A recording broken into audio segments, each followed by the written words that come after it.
आपने कभी हाइड्रोसेफेलस के बारे में सुना है? एक ऐसी कंडीशन जो बच्चों के दिमाग में फ्लूइड जमा होने से उनके डेवलपमेंट को रोक देती है। मुंबई से एक छोटा पेशेंट सिर्फ 6 दिन के लिए आया था, पर जब पेरेंट्स ने प्रोग्रेस देखा, उन्होंने ट्रीटमेंट को 25 दिन तक एक्सटेंड कर दिया। ફિઝિયોથેરાપીનું બધું જ મોટું પ્રોબ્લેમ હતું, તો અમે લોકો અત્યારે મુંબઈમાં 6 થી 7 મહિના સુધી ફિઝિયોથેરાપી કરાવી. પછી અમને બેસ્ટ ઓપ્શન લાગ્યો કે દેશમાં અમે લોકો જાવે છે તો અમારે એક ડૉક્ટર સ્નેહા છે, ત્યારે ન્યુરોફિટમાં અમે લોકો અત્યારે અમારી બાળકની ફિઝિયોથેરાપી ચાલુ છે.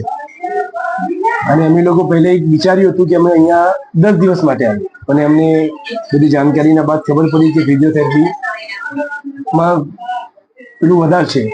મેડમને જે ન્યુરોફિટમાં જે છે, અને મને મેડમની આઈડિયા, મેડમનેથી મારી જાણકારી લાસ્ટના 6 મહિનાથી છે, અને મારી મેડમ સાથે હું કર્યું તો મારે સેશનથી મારા 10 થી 15 સેશન થઈ ગયા, અને મને બેસ્ટ રિઝલ્ટ લાગ્યું અને બેસ્ટ ચાઇલ્ડ ડેવલપમેન્ટ લાગ્યું.